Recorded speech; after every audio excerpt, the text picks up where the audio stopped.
today we have with us both of them are the directors in the libraries here at the University of Kentucky. One is Shawn Livingston, who is the director of public. Well, you can just say William T. Young Library now. Yeah, William T. Young Library. That's just an easier way to say it. And then the other is Valerie Perry, who is the director of branches and the head of the agricultural library. And they are basically going to talk today about the things that you should be putting on your resume and helping you kind of get an idea of what your resume should look like if you're looking to be hired in libraries. Thank you. They'll be good. Okay. So I've been supervising SLA students that work in the ag library since '98, and some time ago I developed something kind of quirky called Valerie's Vita Tips, and I've just changed it over time, but it's really informal. But I thought that actually that would work well for this group. And last time I thought it would work well for this group again, and we'll have that posted a little bit later. Megan's going to put that up. Also, what I have in this stack are some examples. Now, most of my experience is recent experience, last 10, 15 years has been writing Vitas. I haven't written a resume probably in 20 years. But I did get permission for one resume, and I'll have some more up on the site. But this is Alex Griggs, and he's at the Lexmark Library. Then I have recent graduates of this program who worked for me, and I have their Vitas, and all but one are currently employed. Just to give you examples, because part of what I want you to see is all the variations. And then we have kind of this next phase. I put mine on top, just not because it's most important, but there's a couple things I wanted to remember. This is mine, our boss, Stacy, who's an administrator, Angel Clemens and James Manasco, who are Kentucky chapter officers, but they're a little bit later in the career than that last batch. So there are those. So there are 4 examples. We'll take a look at each example of this. So when we did this last time, it was really kind of informal, and we have some points we'd like to cover, but at any time we'll answer questions. And kind of follow some of what's on the Vita tips, but really we're just here to cover what you need. Before you even think about resume versus Vita, you need to be thinking about what else you should be doing now. We decided to look at this as kind of career management. So hopefully you're already doing this, but if you're not, start lining up your references. Yes. There are particular faculty members that I know with online it's a little different than when Shawn and Joe and I all went through. Is we had face-to-face classes. We saw our instructors all the time. We would have breaks with them, that kind of thing. With online, you're going to have to take more effort to get to know the faculty members so they can give a reference for you. And speaking of faculty members, be really selective on which ones you choose.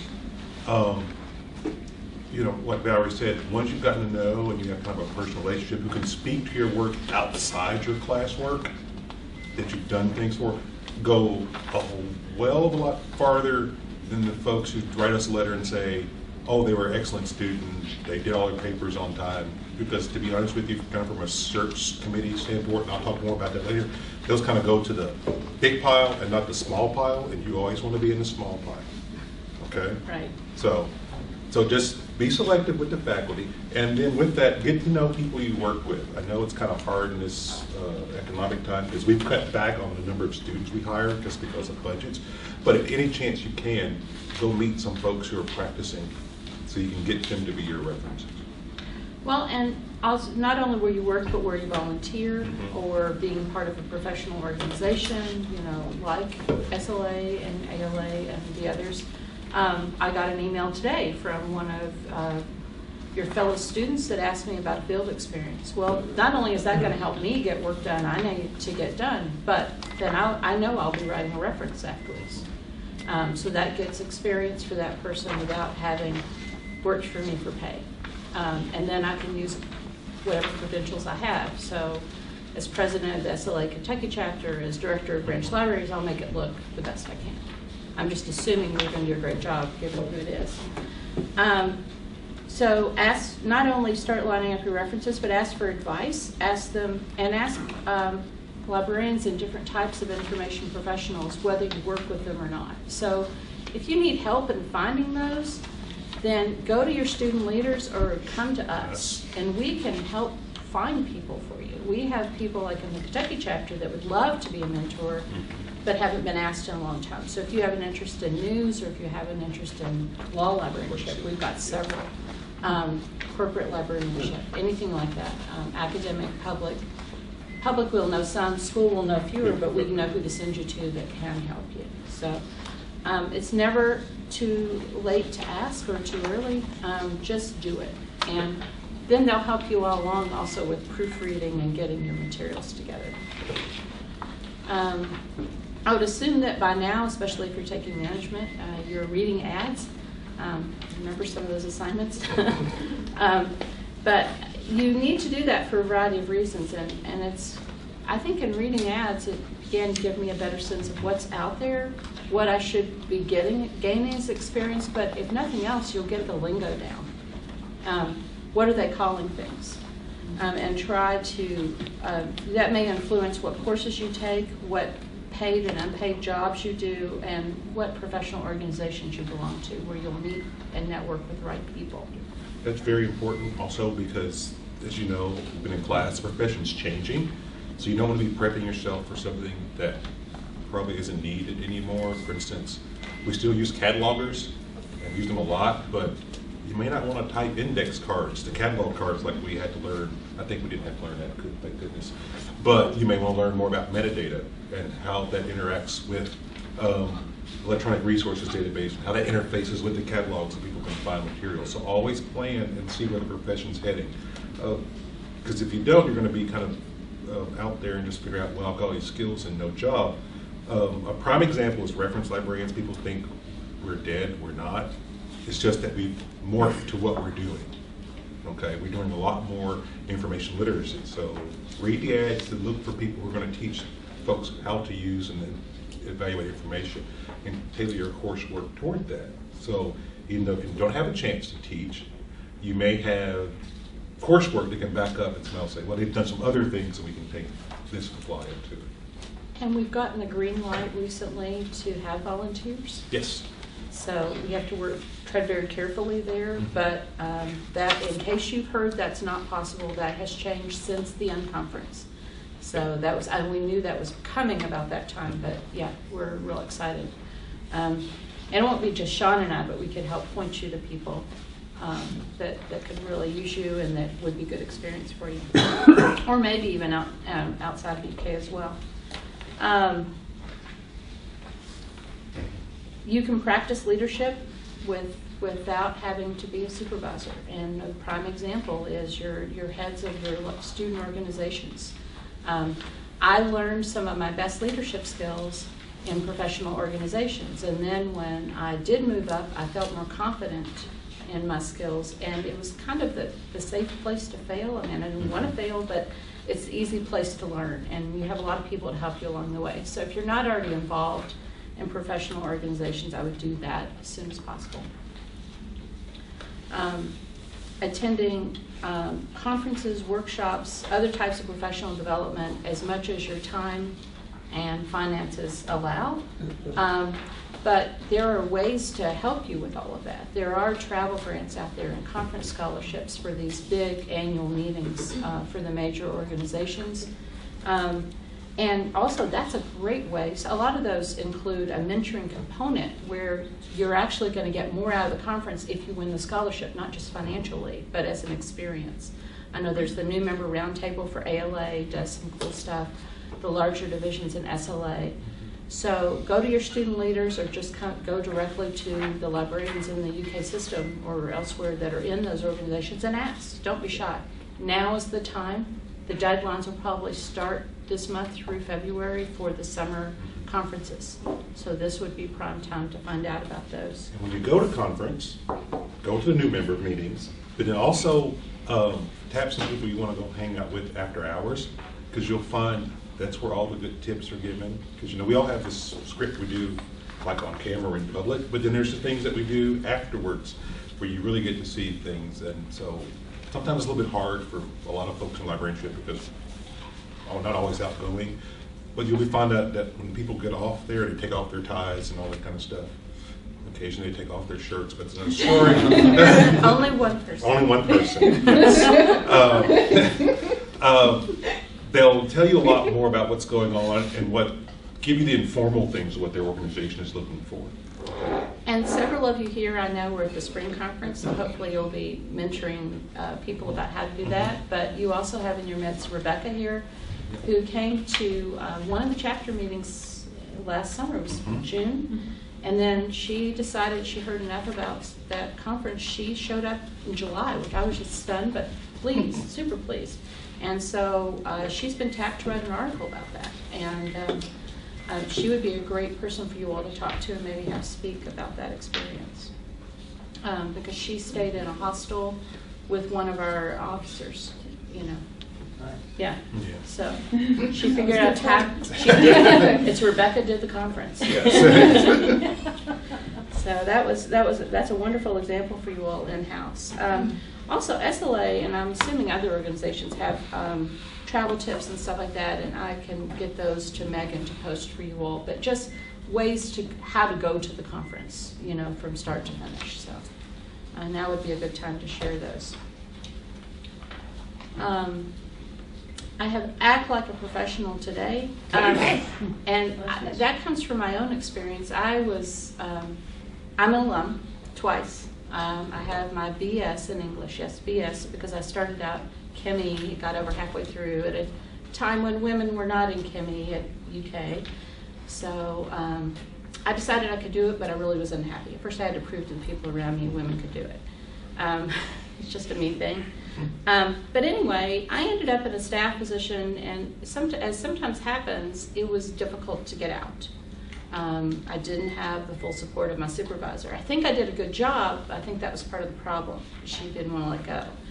So fortunately, I participated in a leadership program that just said, be a leader where you are. I'm like, okay, how do I do that? So I began presenting and writing articles, just in Kentucky venues mainly. But that made the difference then of getting my first library job. Because then I wasn't talking about what you should do, what I could do, or what I might do. I'd already done it. And what I was told later is that made a huge difference. So I would tell you the same, is join committees, not just the student committees, but the actual committees of the different associations you're interested in. Or in the library school, if there's a committee you could be on. Repurpose your class assignments and turn them into articles, either a brief newsletter article or a regular journal article. Kentucky Libraries is looking for, from KLA, is looking for articles all the time. And I bet your papers are better than the articles that we've read. I have been on the awards committee for that before. And let me just say, at least for those 2 years, I would have rather have read student papers. And participate in poster sessions or as a conference speaker. We just had that call for spring conference. Hopefully many of you submitted. I know at least 3 people in this room that did. So continue doing that, and there will be another fall conference with KLA in the fall, but there will be national calls soon for the national meetings, and so you could then get even more bang for what money you spend going to that conference if you could speak there. If you do give a poster or a presentation, follow it up with an article. I think not enough people know that early in their career. Exactly. You're just sharing your knowledge through a different communication tool. And I like to write second so that, well, first of all, I hate writing, but also I change my article based on the questions I get. So it gives me a sense of what people want to know. It's multi-purposing your thing. So why do the work twice? I think that's short. You've done the work once and you've got this really killer presentation. You do a little bit extra work. You may have 1, 2, 3 articles out of that. That's how professors get tenure. I mean, it is. It's just what you do. But change the titles. Yeah, change the titles. Not to be deceptive, but really, you're looking at, you're doing a different work. And just, you covered your face. No, I mean, not that it's indistinguishable, but I made the mistake of, I gave a similar but not the same presentation to two different places, state and national. And I didn't know to change the title, but really it was a different presentation with a different focus. So learn from my mistake. And basically what we're talking about here is all of these are ways to expand your skill and experiences to set yourself apart and to be in the small pile that Shawn talked about. Right. So now down to the vita versus resume. I mean, what it boils down to is you do what they tell you. If they ask for a vita, you submit the vita. If they ask for the resume, you submit the resume. If they don't say, it's kind of up to you. Some people go short and do the resume, but why not strut your stuff? And because the difference is a resume should really be brief. I've never heard that it should go over more than 2 pages. Sometimes people even say 1 page. But for professional positions, vitas are quite appropriate, and they're exhaustive. They also highlight the best. But as you saw here, it varies from 4 pages to, I think it was James's 20-something pages. And it depends on what institution you're at to how much you put in there. I would not be putting, for UK, what I do at my church. No. For him at U of L, somehow he has to show for volunteer experience. So it depends on where you are and what you're applying for to whether you'd include that. But beyond that, until I went up for full professor, I didn't have descriptions under every one of my committees. But I learned from Shawn and Stacy, that's what they did, so that as your file, in this case, moved forward, people knew what you did. Well, I got to thinking about that for Valerie's Vita tips, and I'm thinking, well, with what you are putting on your Vita, since it's not going to be as full yet, if you could describe your work. So Megan would talk about helping with this. I'm picking her because I know what not because she works for me, but she can talk about planning young conference with those of you that were on that. She can talk about helping with the lunch and learn. She can be very specific instead of just having one line that she was the student president. Does that make sense? And here's the other thing about Vitas. I think right now I have 2 versions. I've got the long, comprehensive one that's in my university personnel file, and then I'm working on making a shorter one that kind of highlights the last 5 to 10 years. You're not at that stage yet. We got to keep that in mind. And that also means that you're probably going to end up with 2 or 3 versions of your resume. Yeah. Okay, that's tailored. That can be easily tailored.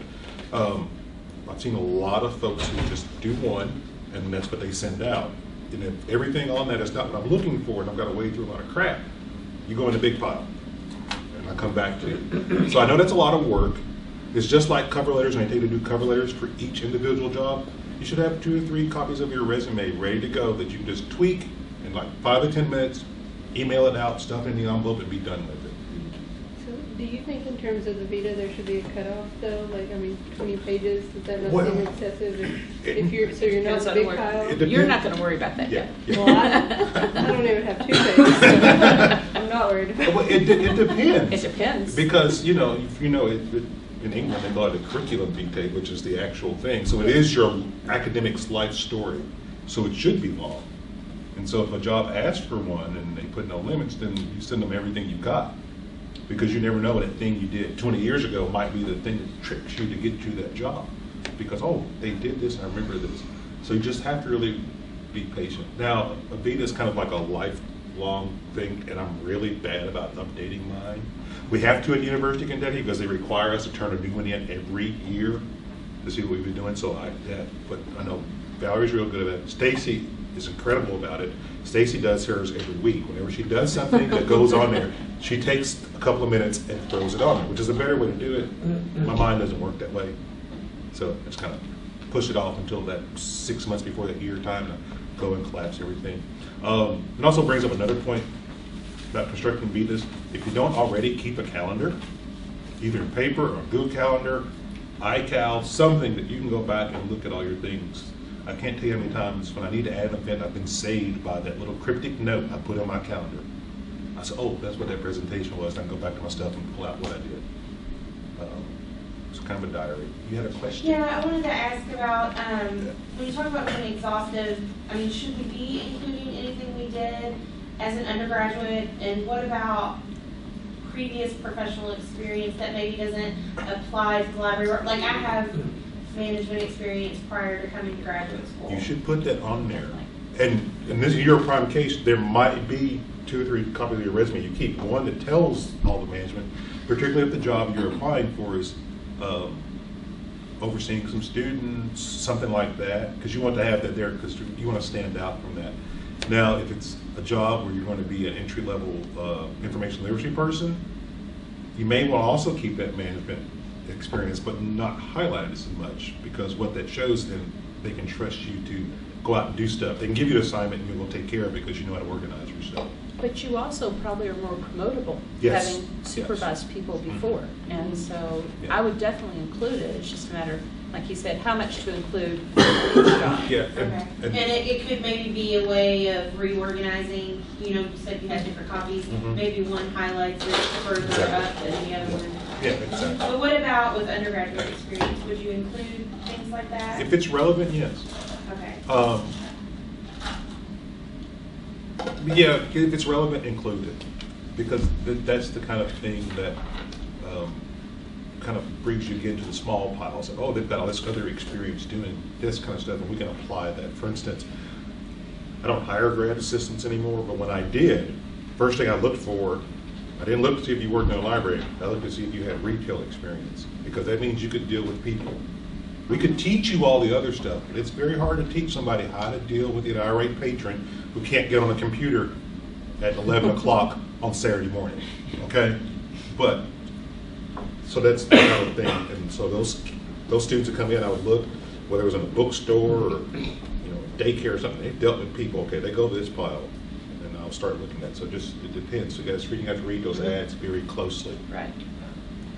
And when I was still using a resume, one of my best bits of experience was at McGraw-Hill being a project manager. But then when I came back to Kentucky, I was a waitress, I did a switchboard operator, all that kind of stuff. So the advice I got was to move that to the top, call it career-related employment. And then the rest of it still kept, was in chrono order, just with that bit pulled out. And also I was warned not to have gaps, especially as a woman. It's just, I think it's more, it's better to be consistent and be, you know, list all your employment. That may mean also listing volunteer parts that fill that gap, but try to have as few gaps as possible. Not that the guys can get away with gaps too, but I think sometimes they're more critical. They're trying to figure out, you know, whether you have children or not, or this or that. There's interesting things that can go on. Speaking to undergrad experience, do you have different advice if someone got their undergraduate degree, say 12 years ago or 15 years ago? Would it be less important for them to then include undergrad experience? It would barely be, if it was really relevant, again, then I would include it. If it wasn't relevant, then I'd probably leave it off. Because, like Valerie said, the time period on your resume, giving your education, will cover that time in your work history. They won't stick out to me.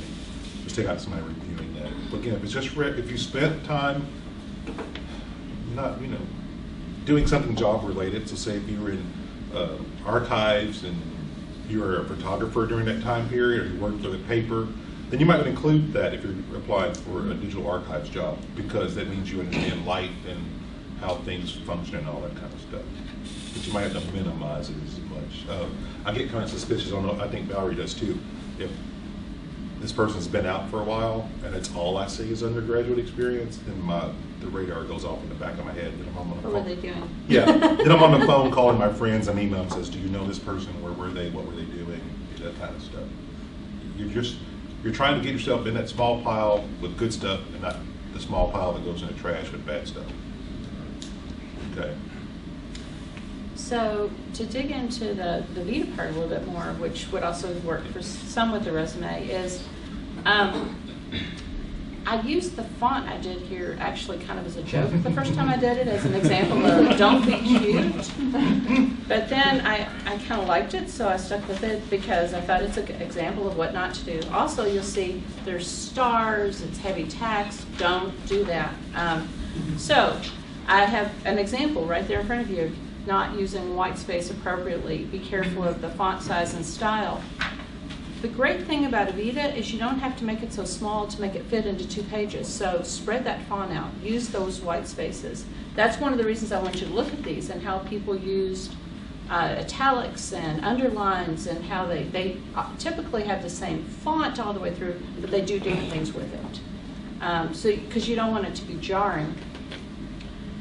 For date order, I've seen it both ways, but I think that what you've done most recently should be most important, and I would highly recommend reverse chronological order wherever possible. Don't make us hunt for it. Don't make the people you're going to go hunt for your information. I think people don't want us to hire them when they put their oldest stuff first. Yeah, exactly. But then that tricks me, that go off in my head. It's like, well, what have they been doing recently if this is the most current stuff that's up here? Yeah. But yeah. And the thing is, first impressions are so important. You really don't want to blow it that way, So, and it's very simple. Grammar and spelling too. Have proofreaders. You're going to get to a point where you just can't see the errors, and people judge your intelligence, unfortunately, sometimes on how you appear in paper, and that's just the way it is. And as a native Kentuckian, I've seen time and time again where people were misunderstood or misjudged because of how they spelled or their grammar, or if they pronounced a few words in the way that wasn't anticipated. So it's things to work on. You can overcome that, but just use your proofreaders. And just the simple stuff, we shouldn't have to say it, but yet we've seen it, is choose your page breaks carefully and dangling dates and all that. Just like, is this something you're really proud of how this looks? You probably put that much effort into your class papers, put more than that into your Avitas and resumes. That rule about one line that you learned in English class about never leaving one line at the top of a page by itself, that applies very much so in resumes. Because, again, you have to think, for most of you guys, when you get out, you're going to be in a very large pool. It's a tight market and a lot of people are applying. So search committees are going to use all kinds of different ways to get that down to the small pile. Well, and another thing to think about is more and more you're going to submit electronically, and you don't know what version of Word they're going to have and how it's going to look. So, not going all the way to the bottom is a good thing. And also, that's another reason why the type of paper used really not important. They're going to make multiple copies anyway. It may be no one ever sees the original. Yeah. So don't spend a lot of money on linen or anything like that. And no clouds. Oh, definitely not. I remember dogs. We're both old enough to remember when that was the rage in resumes because you wanted to get yourself out there. People would spray them with their perfume and cologne. Yes. In the late 80s, late 80s, early 90s, this was a fad. Now we're dating ourselves. Well, I'm sorry. I got gray hair. I'm proud to have every one of them. Yeah, we are. But yeah, so that was a thing, and occasionally we still get something like that, and I'm thinking, what are they trying to do? If it comes in on flowers and clouds and all this kind of stuff, and they're going to go in the big pile or no pile. Actually, they go in the round pile. We're just like, no. So under content, it's going to depend on what you're applying for to which of those categories that you use and how much you put under each one. But again, if you use the Vita and you have that option, you can put more stuff there. But some things that I don't see as often are, the employment and education, those are pretty standard. But the honors and awards or committee work or outside, later it'll be service outside of where you work. So for those in academia, like being an external reviewer or something like that, it's real important. But the main thing is you're wanting to address what the requirements and the preferred comments were in the job ad, any way that you can. Some of that, this section will apply more once you have your job and you're moving up. You certainly want to include your professional organization memberships and anything you did on those, even if it was as a member. That's still important. That means that you didn't just pay your dues and do nothing, that you actually served. And so you can call yourself a member and then have listed under it what you did as a member. But try to volunteer for committees because that looks even better. Of course, you have your publications, your presentations. And what my graduate students have been surprised with year after year is listing professional development. Yeah, they want to see that you would show them you're willing to continually learn. I just split my infinitive. It's Kentucky education at work. That's acceptable now. But yeah, like to boldly go. Yeah, exactly. But list those conferences and those workshops and all those things you attend. And that's where that calendar idea comes in, because I might remember that I went somewhere, but I may not remember when it was. Save your programs. You know, now that things are more electronic than they used to be, that's somewhat easier, but go ahead and print it off. That website might disappear. And keep that. And include webinars in that. I know if you work for the UK system, there are always webinars that the library is paying for or the school is paying for you to do. Go to that and take notes and ask questions. But that's, in this tight economic time and with the technology we have, that's the way we're going to be doing a lot more training. So make sure you include it. So everything you get a chance to go, ask your supervisors, can I go to this? And then make a note and go to it. And the more training you attend, Yes. whether it's in person or virtual, the more you're going to be able to do yourself, because you've had examples, good and bad, of how that's been carried out. That's how I learned information literacy, was as a staff person. I was in reference, I got to teach, but at first I was required to shadow and assist before I could teach. And of course I was just happy to be able to do it, but what I learned were I saw good examples and I saw examples that I could learn from in a different way, you know, what not to do. So the same is true of the workshops and webinars. We're going to go on to cover letter. Does anybody have questions? Yes, I was just going to go back to your file type. You were talking about the different versions of Word. Would you ever suggest using and sending a PDF? Yes, I would. I would also default to RTF, rich text format, because every Word reader from Open Office, any of the versions of Word, you know, there are some people who still use Word Perfect, although we want them to go away. Because that's a terrible file type to get back to open up in your Word, but RTF is the best. Everything reads it, so PDF is next. You got to be kind of careful with PDF because some organizations don't spring, believe it or not, for everybody to have a PDF reader on their machine. So if you send them a PDF and they can't read it, then they can't open your file. Or you could send both. Yeah, you can send both. Would it be overkill to send both? Well, again, just look at that one, but just be careful. Those are kind of the two things you want to keep basically ready to go, a PDF version. And with Word, right now, it's really easy. There's that print to PDF. When you're sending that email, I would always have a sentence in it. Please let me know if you have any trouble opening these documents. I'll be happy to supply additional versions or print versions, whatever you need. I mean, you know you would be, but be explicit. Be explicit. And actually, this brings up a good point. We can kind of segue into this part. Websites and blogging and Facebooking and Twittering. Yes. First thing, be extremely careful, especially at this stage of your careers, about what you say, what you do, who you friend on Facebook. Okay? You know, I'm a full professor, so as long as I don't get too outrageous and call somebody a dirty name and make it libelous for the university, they're not going to get rid of me because I have academic freedom. But earlier in my career, I'd probably been in trouble. Facebook existed back in the 90s because I was running off the mouth sometimes. So you have to be careful with that.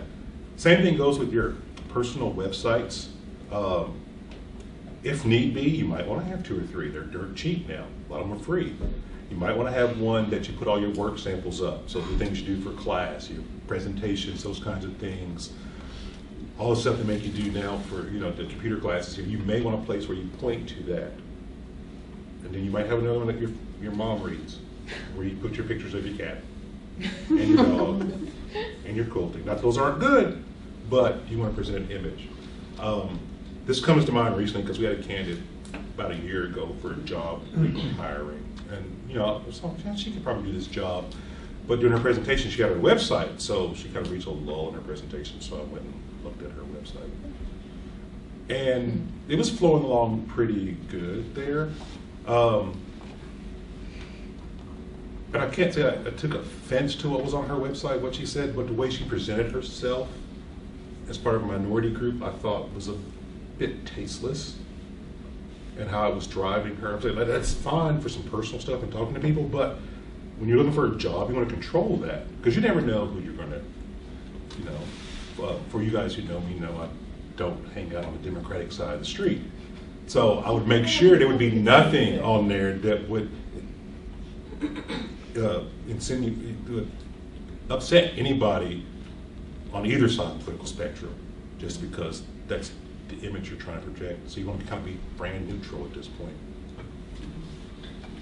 Just to follow up on that, studies have shown that between 40 and 80% of hiring people, depending upon what industry you're in, will do a Google search on your name and see what they can come up with. Yep.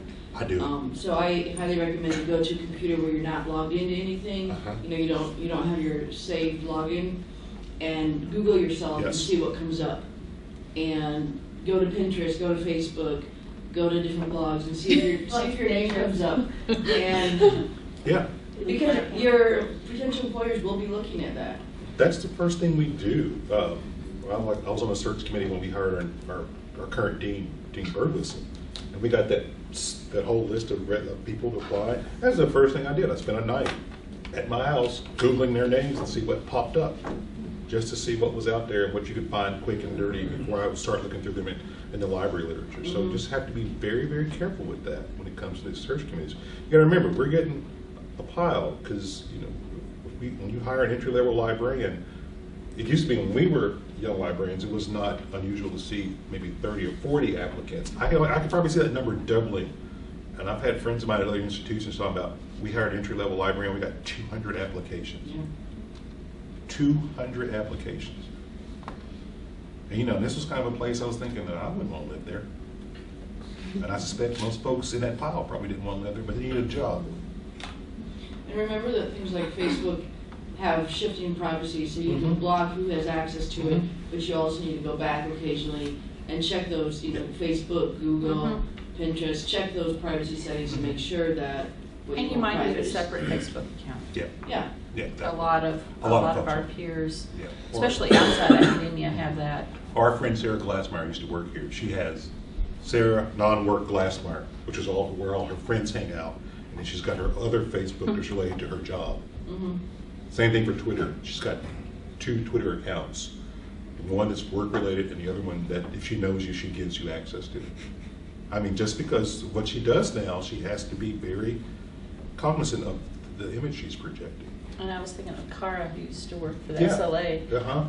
Since she had a high-profile job working for the CEO of SLA, she had to be very careful. And she was the PR person. She had to be very careful of what she had. So she had variations on her name, but you'd really have to know her to be, to find her. And then she had it set so she wasn't public. But she has to keep going back, like you say, and check the settings of that when the other one is nice and clean, or as clean as Cara can be. And well, that's the story. And like once you get a job, like I never friended our HR librarian. Just like, no, that's just a road we don't want to go. What do you do in the case when they friend you, especially when you're a GA and they're grown-ups and you don't really want to be their friend? You don't have to be there. You don't have to respond. I just leave them in limbo. Of course you do, Jenny. You can also friend them and either restrict the access or drop them. I don't even They post will anything, never but I just know if they're Facebook set. They're Megan could drop me tomorrow and I would never know. She may already have. She has me.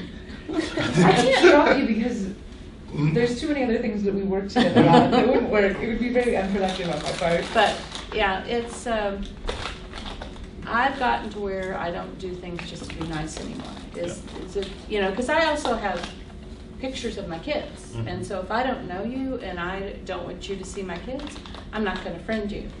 But professionally, students, I'm more likely to go ahead and say sure. But professionals elsewhere, I've just ignored some. And it's just, yeah. Sometimes that's just the best thing. And I think it's become, people aren't as shocked by it No. as they used to be. I've got a whole bunch of people on LinkedIn right now that I just don't even play in that playground very much, and I'm not going to go there every week to see who is wanting Yeah. to link up with me. LinkedIn's a different kind of beast. I pretty much, if you got some kind of connection, I will accept you in that just because it's a professional place. And I don't conduct my personal business on LinkedIn. But it's where our corporate librarians Yes. and Yeah. government librarians and especially nonprofits, that's their world. Yeah, that's what they do all their 'Cause work there. Oftentimes, Facebook is blocked in their organization, Mhm. but LinkedIn may It's not be. So, yeah. So if you don't have a LinkedIn account, that's one tip you might want to start one. And you can create sort of a resume there. You can post a resume, and it can be your professional place. This is when you put on your interview suit, go get your picture taken, or have somebody do it, and that's what you put in the corner, Yeah. and have it there. Then you can have your tattooed drunken self on your Facebook account. Okay. Wait, what Just is stop word? tagging me. Oh, that's rule number 2. No tagging. What are your thoughts on including an image of yourself? I've heard kind of both sides of that. I mean, because it can be used to judge you. I mean, whether it's It can. positive or negative. It can. That's totally up to the individual. I would think if it was between having a somewhat professional looking image of you or no Yeah. image, it's going to raise more questions having no image. Okay. Yeah. You mean on the resume or on On websites? LinkedIn. Yeah, on LinkedIn. On Yeah. LinkedIn. Resumes, no, not even put a picture on it. That's from the 50s, because they actually Right. used to do that. Right. Or my favorite Bill Or Clinton. hobbies. Can I tell my favorite Bill Clinton story? No, Yes. I don't want to tell it. Sean, ask yourself the question, is it socially acceptable? It is, because it's a prime example of this whole picture Okay, thing. then there you go. Well, when Mr. Clinton left office, one of the universities in New York City did a study, and they sent pictures with the resume, the exactly same resume, and he picked the one that was the attractive redhead instead of the other one. So that's just kind of a cautionary tale. I mean, it's totally up to you, but again, it goes to that professional look. Do I want this here or not have this here? I Okay. picked the attractive redhead too, probably. Would have helped later.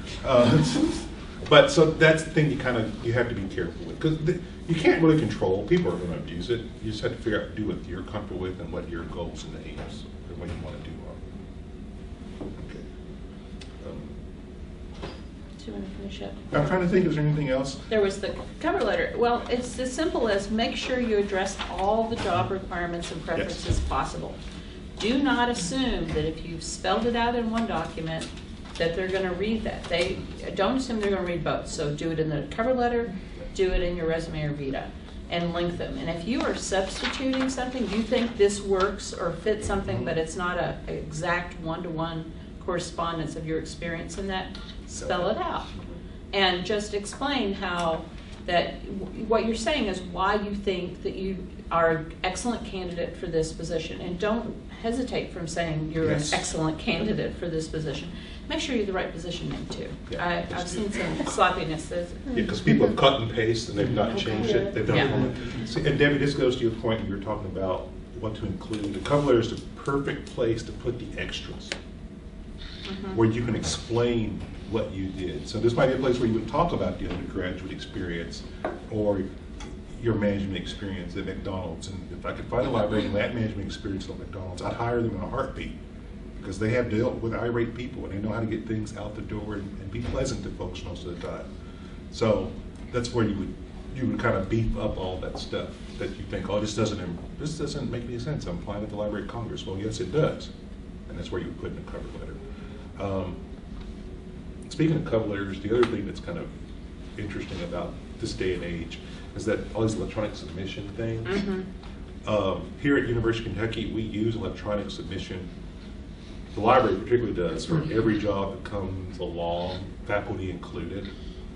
So you have to be also kind of careful about how that's going to parse your documentation and how it's going to display when we go to print it out. So it's one of those things you kind of check in your head, read the ad, and they'll tell you, you can yes, send us a letter and a resume, or no, don't send us and go to this website and fill out this form that's 2 hours long. If I don't they know say if you do guys it, did do that it. for your last, did you use it for your last hires here, Wade? I don't really know. Okay, Because because everybody does it differently, and Yeah. it's important to know how people do it. Yeah. And it's You're- important to, I mean, that's like the first step. Can you follow? Can you do what I'm asking you to do? Yes. If Yeah. you can't, then you're out the door. Well, and I actually had that written down here because why so many people don't. And that goes all the way to addressing it to the proper persons with the proper titles. And even if it doesn't have their title there, take 2 seconds and look them up on the Google. web. You know, get it right. And I don't think Shawn or I would be terribly offended if you elevated us or lowered our rank, but take the time to try Yeah, to show get some that thought. right. Yeah. That may make that difference. And also with cover letters and that kind of stuff, pay attention to where you're applying, because I once applied for a job at Virginia Military Institute, which is, you know, the military school and that. So I was very cognizant to make sure I wrote all my dates and how the military does it, which is day, month, year, and all those kinds of things. I made sure I used everybody's titles, because they are not professors, they're colonel, lieutenant colonel, captain. And it shows attention to detail and things that you're paying attention to and you're doing. So you get those kind of little things, again, we hate to get you in that small pile because somebody's going to say, hey, they know how our culture works. We're going to give them another look. Do you want to hit the interview for Yeah, all let's your talk, search? let's talk about He's been on more search committees. Search committees, search committees, search committees. Let's see, Valerie has a nice start, so we don't, on the back. They don't have that. They don't have that one? Oh, I No, have no, that one. Okay. you have it. We'll fix that, pick it up. So anyway, I guess the first thing you need to remember about searching, when you've made it to the small pile and get interviewed, wear your best clothes, dress up, call mom and dad, call spouses, call partners, whoever you need to borrow money from to get that one good interview suit. Okay, and of course the correct shoes. Because even though we're technically legally not supposed to do that, people do that. They may not write that on the form that they got rid of you for that, but it was running around in the back of their heads. What's that first impression? Yeah, It then yes. affects how they say, how they feel about everything that happens from that second forward. Yes, you remember the candidate we had on stockings and sandals. And that was all he talked about in the library. The fact that she had on socks and stockings. That seems right up the alley of the You might think, but that's all we talked about. And you're not dressing for the position that you are applying for. You're dressing above For that. that next one. you know, That's so. probably the best tip. You're dressing for that next job. And no, I'm not bucking to be dean of libraries today, so I don't want that job. But that's what you want to do. Some other things that are important on this list, we've talked about it. Make sure you're prepared. Do your homework. When you get that first email or that phone call that says you've made it to the second stage, that's when you go and apply your superior searching skills and read everything you can about the place you're going. Not just the university or the corporation, but the city and the state. So you can have an intelligent conversation and you can make comparisons to what you're doing to what they're doing. Okay? But it's probably more and more, it's a series of Yes, conversations. yes, it is. If you're going to be picked up at the airport, you've got to have some chit chat Mhm. to and from there. Well, it starts before that. A lot of places now, because of the cost, are That's doing right. Skype interviews or phone interviews. Yeah. And so if you just go in with just answering your questions in 3 or 4 sentences, I will say, okay, well, that was a good answer. But that person gave me not 20 minutes of prose up and talk about how great Lexington is, but they could converse about it or ask intelligent questions about it. We'll go up a little bit higher in the search committee's steps when you do that. Because you look like you're more interested in the position. You're more serious about it. The other thing, so we talked about that. Also ask about a schedule when you get that next step. Ask for that schedule or as soon as you can. And speaking of time, it is quite all right for you to ask, when do you expect to fill this job? Okay? A lot of people kind of shy away from that and think they're being rude. No. It's quite all right to ask that question. You want to see what kind of timetable. You want to put your life on hold and miss like 2 or 3 other great jobs in a place you'd rather be because you're waiting on this one place. So that's that question. So it's also kind of easily to ask those questions too. How much are you paying? Again, that's And benefits. and benefits.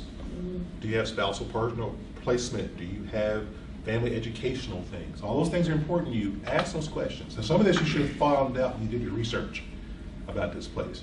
I think the thing that young librarians forget to do, because we've seen this when they come to interviews, they haven't done the research on whether it's a tenured place, how much benefit packages, what they are. And it also gives you an idea about what's going on in the market. Yes, they'll pay me $10,000 less in this other place, but look how much they're contributing to my retirement. I don't pay a lick for health care. So then I will take that $10,000 pay cut because all this other stuff that I would pay for out of that $10,000 is given to me. Or the cost of living is so Yeah, different. yeah, exactly. Yeah, cost of living is so different. You got a question? Just so you guys kind of just addressed this, but you often hear have a couple of questions asked Yes. when you're being interviewed. Do you have recommendations on what sorts of questions candidates should ask or should not ask? Don't ask me about on a date. Really? Come on. No, I've been interviewed and Oh, God. I've had to, yeah, it was really bad. So don't do that. Don't ask about other candidates. Yes, don't. We had someone for a collection manager position, and I got this because I was on PT committee, and we met with him, and he wanted to know if we were interviewing a certain other candidate, and clearly he had problems with that person. Yes. And I just thought he sounded like a nut from there on. Yeah, You know? don't do that. Do not do that. I mean, It it's should be common Yes. sense, but I could see where it would be someone that you look up to and you want to know. You shouldn't be asking about other candidates, but I would think you'd have some general questions about the city. Ask them what they like about that area, what they like about the university. You know, those kinds of conversations. Not just to have the questions ready, but I would think that the answers would be interesting. yes, you need to be a sterling conversationalist. I mean, literally. And that's part of having all those questions. Yes, sir. I actually have to go interview someone. Okay. But, When we come with you, I'll take a hiring. I'd like to plug American Libraries. They have an article on branding yourself that I think Yes. is very relevant to this conversation and something everyone should read who's on the market right now. So it might not all be about the library glasses. Think about what you present, not only in all of yeah. these venues, but think about the job you want and brand yourself that way. It's worth a read. Unfortunately, I don't have copies. It's in American Libraries. I don't know. Thanks. I'm trying to think what else on this Do about you- interview. Do you think it's appropriate to ask if they support professional development Yes, opportunities? it's extremely important to ask that You question. need to know that answer. Yes, and if they say no, walk out the door. That's Right. important. Yeah, I don't. mean, don't take the job. I would also say trust your gut. If it seems like people in the room are really unhappy, it may not be the right time to be there. Yeah, you're not correct. We actually had a candidate when Valerie we worked together in reference. She was perfect. She was a graduate of this program. And before her interview was over, she told the HR person, I can't work here. I just met that department. They're all unhappy. And she cut her interview off right there. So that's a very valid point then. And we were. We were, extremely. I mean, she picked up on it. I'm trying to think, was there anything else on interviews that you talked about that? You're going to get some sleep because it is going to be a long, long day. Sometimes it's going to be a long 3 days. Depends on where you go and how you're going to. And so then you're looking at your clothes for 3 days. Yes. And think about, just like the advice I give for conferences, take multiple pairs of shoes. Think about that for the interviews. Yeah. This sounds trivial, but yet if you're not comfortable, It's going to come you're not across going to there. perform as well. And it is a performance. And I guess the thing that has come back into vogue, well, actually it hasn't, and I just read an article about this. Thank everyone you meet and write thank you notes. It doesn't have to be on a nice Now it's card. unique. Yeah, it is very unique. If it's an email, I just remember the last committee I was on, I was blown away. The 2 candidates actually sent us thank you notes, personalized ones to all the committee members. And I was like, well, I hadn't seen one of these in 5 or 6 years. And that's easier if you're collecting cards as you go along, or at least making notes of who people are. Thank the person who picked you up at the airport. Thank the key person in each group that you meet with. And speaking of cards, have your own Yes. with like your personal email, phone number, website where they can get a hold of you. Not cutesy. Yeah, please not cutesy. Very professional, very business. You may not have a logo for your organization, but kind of just something draws attention, but very plain and black and white, so it's easily decipherable. Can be scanned into one of those little card readers. I'm trying to think of anything else about search. I have a question about Yes, sir. that. I've seen in our system some faculty candidates have to give presentations. Does the candidate usually kind of decide that based on what they feel the job's going to be like, or that's something the committee asks about, like it gives them a topic? Here and at most academic places, it's a topic they assign you. But so it you can need be to sort ask. of broad. It can be broad. Oh. So in my experience, there's three kinds. There's one where they want you to do a think piece, and that's to see if you read and you're thinking about the profession. And then there's another presentation where they want you to come and teach abbreviated class. And like if you're going to apply for a professor's job on this campus, you end up doing both because they want you to see a class and they also want to see if you're thinking about that one. Not in the library, but the teaching faculty. Or occasionally I have heard of places they give you a really, really broad thing, like the future of reference, which is really too big a think piece or anything. And people want to see how you parse that down to something manageable for 30 minutes. So it's a question you should ask. I've been on a couple of interviews where I didn't have a presentation. It was just meeting people all day long, and that was very tiring. But usually there is. Yeah, there usually is. But even within a topic, Yeah. you can usually Yeah. narrow it a bit and tailor it to what you can talk about and what you're comfortable with. And most of what I've seen are still PowerPoints. There's occasional Prezis, but the rule in Prezi, don't make your Don't make audience people sick. sick. I would say Some with- people yeah. still are not used to watching a Prezi yet. They're used to seeing a PowerPoint. And I think that's okay, unless you are emerging technologies librarian or something. Then you might want to show off Yeah. a little bit. And I might be wary of Prezi because not everywhere has the most up-to-date Flash. Yeah, if that's you've true. done a Prezi, it packs it down, but it needs self-contained Mhm. Flash, but it needs a certain version. And speaking of PowerPoint, there are a couple of books I want you guys to go read. One is called Beyond Bullet Points. It's a very good presentation book. It's on its third or fourth edition right now. I cannot remember the author, so shame on me, bad librarian Shawn. The other one is Slideology. And I can't remember that author either, but my friend Constance, who some of you met a couple years ago, told me about this because she just met the author of that recently. It's called Slideology. And what they both tell you to do is presentations that are very visually geared. The kind of thing that you want to do is say we're talking about the future of reference. We may find a nice image that represents that's projected behind us and we're talking about it.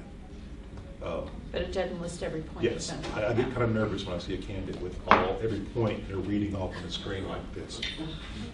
Yeah, I'm scared. They might be the best person on the face of the planet. Probably teach us a stone to read or to find the What information about article. when you hand out slides? I don't hand out was slides anymore. on a search committee, and to me that just, you're going to read ahead and then you're not going to pay attention. Yeah, don't hand out slides either. Do it at conferences if you want. I wouldn't do it in a job Yeah. interview. Okay. I also think that some of the bullet points are more forgivable in a conference setting, Yes. but not in an interview. And speaking of the handout, you may want to have a front and back sheet with like your main points, any articles you read preparing for that, any book recommendations, suggested readings, and take that with you on the interview. And so if anybody asks, oh, I would like to get a copy of your reading list, well, here you go. This is what I read for this, and then you're done. And you don't have people in the back of the room reading and flipping. And that's the most amazing thing about interviews and do that because you hear it at 1 second. This sound, and everybody turns the Yeah. page. And it's like, whoa. And I would ask, as far as not just in dealing with the topic, when you find out about the topic, I would want to know who's going to be in the audience, who am I Mhm. talking to, Mhm. and check on the equipment. Yeah. Yes. Don't wait to show up for that. Tell And- them what you need beforehand. When you make that call for your interview, tell them what you're going to need Yeah. at that point. It's their job, really, Yeah. to provide it. But just be clear, software, Mhm. version, whatever. And probably obvious, but hopefully, but if not, then add practice routine questions with a peer. Time it. That's another thing, time it. And stand up and do your presentation. Yes. Yeah, stand up in your presentation, time it. Videotape it if you want, so you can watch yourself. Do not go over the time limit. When somebody tells you to do it, we have a verb in the library, which I'll tell you guys off camera about that. If they tell you that you have a 30-minute presentation, what that usually transmits to that you have 15 to 20 minutes to talk, 10 minutes for questions. So even though they give you 30 minutes, I probably wouldn't use all 30 minutes. You want to give time for people to talk to you. And speaking of time, here's the thing that I see candidates not doing a lot. Carve out time for yourself. So what I mean for that, ask for a bathroom break. Because we're going to rush you through. We're trying to get you through. We got 6 other people to see in the next 3 weeks. Ask for a bathroom break. Check the schedule, see if there's scheduled breaks. If you can arrange it, talk to the person who's making your schedule, says, hey, I would really like a break after talking to this committee. Can we do 30 minutes here? You know, those schedules aren't in stone because you're interviewing a person and they're interviewing you. So make sure you kind of carve out that time, because you can be doing great, and that one break that you miss is when you fall apart because you're just beat. You can't go any longer. And I'm not sure that our former HR person ever did that, ever added it intentionally. I think it was mainly at the request. I mean, her focus was getting the candidate to all the people she needed to, but she didn't always think about the candidate. And I have a feeling that's not unusual. She might have. Yes, you have to carve that time out for yourself, you know. So that might mean arriving earlier to the interview. They'll pay for it. You can walk around the campus. That may mean leaving later. You may leave the day after it if you can afford it or if they're willing to pay for it. Just so you have a little time to reflect on it. During the day of the interview, it might mean, I know, making weird time. That's all right. The two of us like to talk. So I know. Are there any other last burning questions that anyone has? Well, this is in relation to Facebook. You mentioned be careful of your Facebook friends, and you really can't control what other people post. So, because people do post extensive amounts of information. So, what did you mean by that? Your Facebook friends. Just, I'm not telling you to curtail your friends. There are ways where you can go in and set what appears on your stream or not, what's on your timeline with other people. So I would make sure you go check those and make sure those things that you may not or may agree with but may be offensive to somebody else don't pop up in your timeline. Because usually when somebody searches your Facebook and they're not a friend of yours, they get that timeline and that's it. So you want to make sure what pops up on that thing that says started in 2007. I forgot what the setting is because they just changed it in the last 3 to 4 months. They keep changing. Yeah, they keep changing. Where you can go in and check what appears in your timeline. Because right now I think I have mine set that pretty much only things I post go on my timeline. But also have it set so that you're notified every time that you're tagged and every time that you're mentioned, so that you can see those, and if you need to fix something, you can fix it. Yes. Yeah, I have mine set to where you have to approve your activity. Yes. And if I check it on my phone, it automatically gets approved. But if I check it on a computer, I have to approve that activity going to my page first. Yeah. Okay. So there is a difference between what your phone settings are and your computer settings are as well. Yes, sir. I'm just curious, what would you think if you went to look at someone's Facebook or Google Plus or whatever, and it's just totally locked down from outside view? Would you think that, what do they have to hide, or would you not consider it? I think they're smart, very security conscious. They are monitoring their online profile, and that's one of the best things you can do as a young career librarian right now. Just because the proliferation of places where you can put information and people can put information about you. Yeah. I wouldn't. I mean, for me at least, I think I wouldn't want to work for a place that would think I was suspicious anyway. Yeah, I mean, that's one of those things. That's another thing, yeah. Just always run that through, and that's what I meant by kind of follow your gut. Is if you get an odd sense that they're not going to support your professional development, or they're asking questions that are too close to that edge of what even may be legal, yes, may not be the right place. You guys do know what the not legal questions are. I have a What's question your about age? that. Are you married? Do you have kids? Exactly. How do you? There are ways to ask that. Yeah. I was gonna say It's when not it's good. when it's a position where you are you go to dinner with them and you Mhm. have those sort of social gatherings, and it's asked inadvertently. How do you Yeah. address that Well- without making yourself sound like, I think what's inadvertent, you know? I think you can probably pick out when it's on purpose and when it's inadvertent, because sometimes those things come up in the flow of conversation. Mhm. And I would say if it came up during the flow of conversation, I wouldn't take offense to it.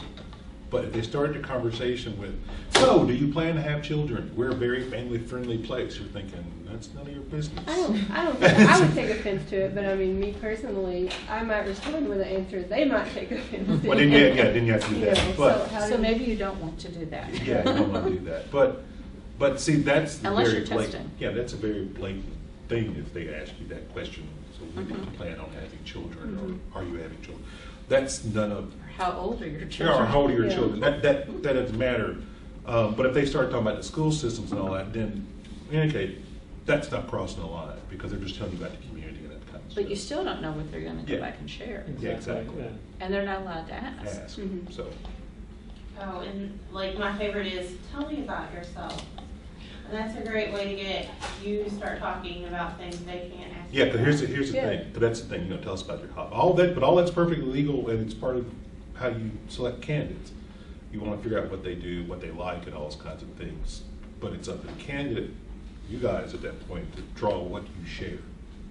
And think about that intentionally. Yes. That's what I meant by the practice. Mhm. It's both the casual questions and the where do you see yourself in 5 years? Or, I mean, I'm assuming at this point you know that if they ask you what, the strengths are easy, should Mhm. be. But if they ask you about your deficits, you never really tell them No. that we've had that. But, but you don't. You say, well, I wish I knew more about X. such and such Mhm. program. But I know I can teach myself that Mhm. because I've already learned X, Y, and Z. Yeah. There's so much you can do with software in that, Mhm. or a different skill or something. But you really, that's how you turn it to a strength. Mhm. I think it's been more staff positions where people have been brutally honest. Yeah, you don't. Yeah. There are times when brutally honest is good. My job interview is not one of them. Okay, but I'm not advocating that you lie, but massage the truth to your benefit. All right, Megan wants us to stop. You know what? You enjoy making me the bad guy, but thank you very much, both of you. Thank you. Thank you.